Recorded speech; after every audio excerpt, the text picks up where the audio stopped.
Hello again, and welcome back to the third video in our series of how to do a shelf fungus fairy home. This particular episode, we're going to show you how to do the roof and how to get those beautiful organic lines of growth on that sculpture. Let's get started. We have our lovely condominium and we are going to put a roof on like so. To do that, we need to protect this. Tin foil!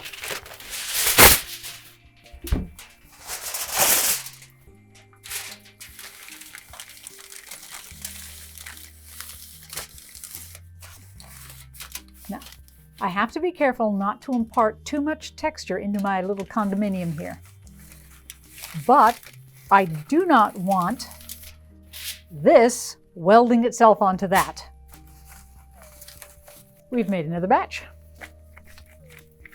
To start off with, I want that to get the correct shape. And it's not quite fitting there. It will now. Making that about a ½ inch thick.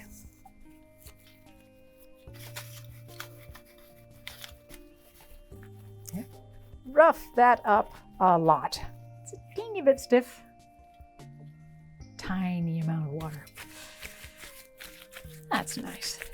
I'm going to cover this guy entirely to a little over ½ inch thick. Little smidget down there.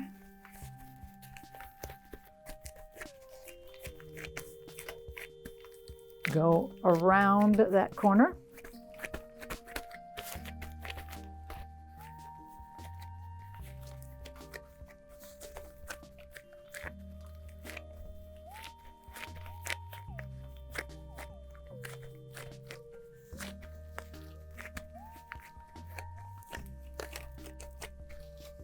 This is sitting about a ½ inch thick now that I've been smashing it into the surface and folding it around the corner. And particularly, remember our light stop? This has got to flow down onto that surface. Yep. I've put this here because I want the lip to sit together. Now I'm going to rough that up a little bit. Make sure that they like each other.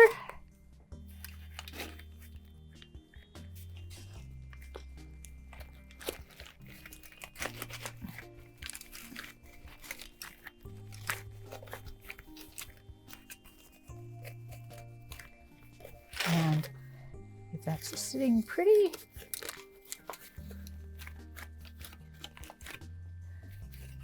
get it down.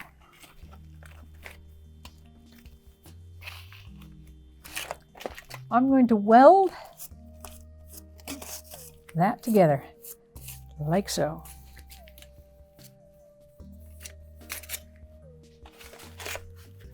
You can see. Ta-da.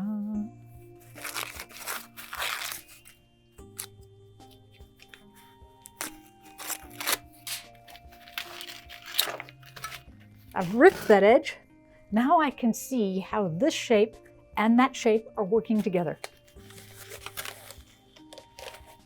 They're not.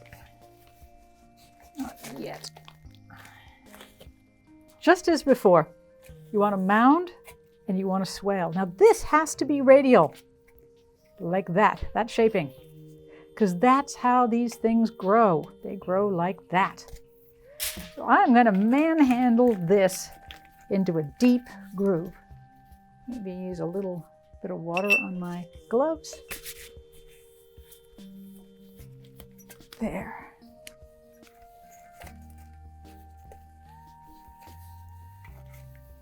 Remember, that has to go around like that. Do not make it go straight into the wall. That'll look stupid. Okay. So I've got a mountain, I've got a swale, and I've got another mountain ridge here. Then, oh, I want a nice, interesting ridge there. Maybe a pillow. Cork it. There. Some of them should be deep, shallow. let's get some variety. Even the forward face is wiggled, but that's how these things shape. So we've got variety. There's large areas, small areas, etc. So manhandling the massive detail. Now we're going to go to the next size down detail, which of course you saw me do before. Pulling toward myself. These are more lines of flow. Most lines of flow are radial. Because that's how that would grow. I'm making some aggressive texture. Fun! Liven that up a little bit. I want to see how that thing formed. Okay. Next lines of flow are here. It's almost a circle. Now don't crisscross these. Do not do that. That is bad. That looks terrible. They have to be virtually parallel, like this. They should start, stop, wiggle a little. Like I said, have a good jittery hand. So your hand goes jitter, jitter, like that. And so we're almost growing the plant as it did when it was forming. Follow that. And that has an arch in it. Make sure we got that arch. Swing your elbow wide. Make those bright, fun. So that's like that.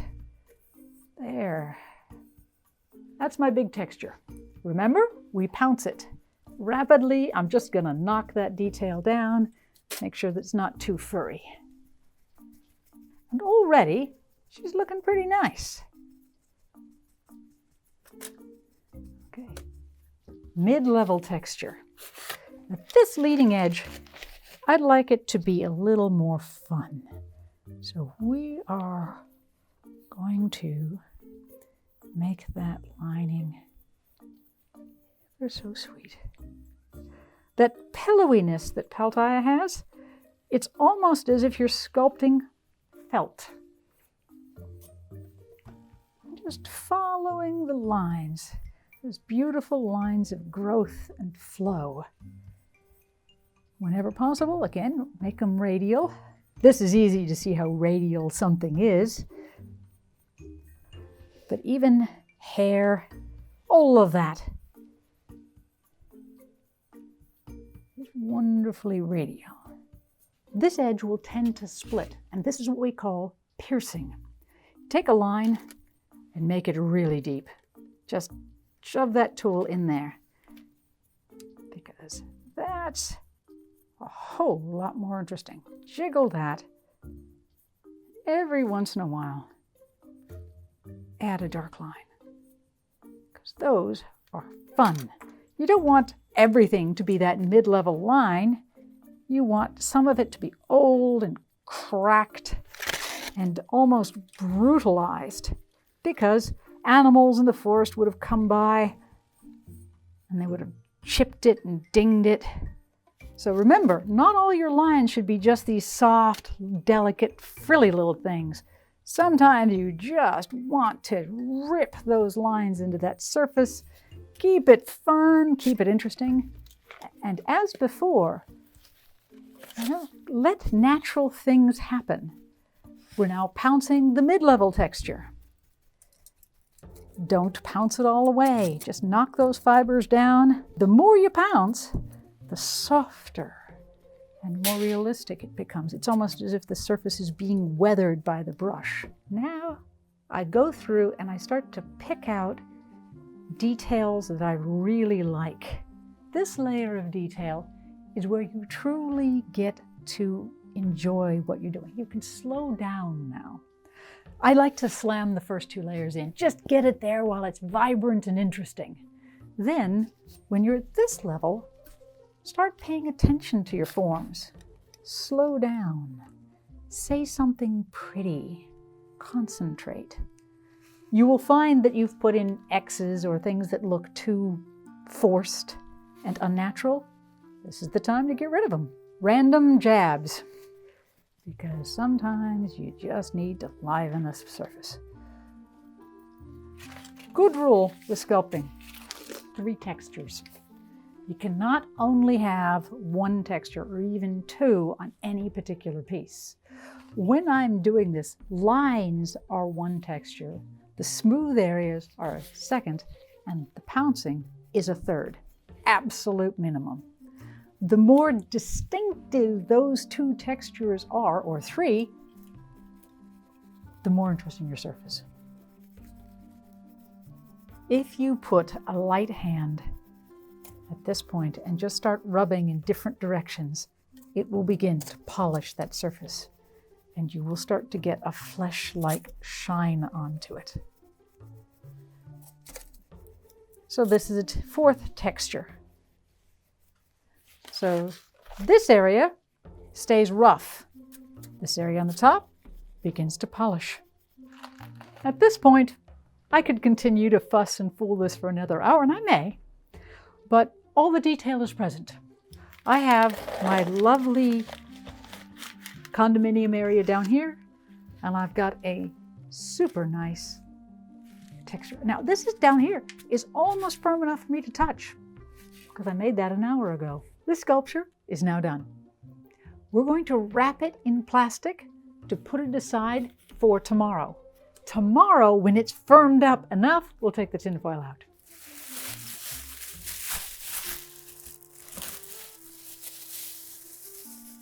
Ta-da!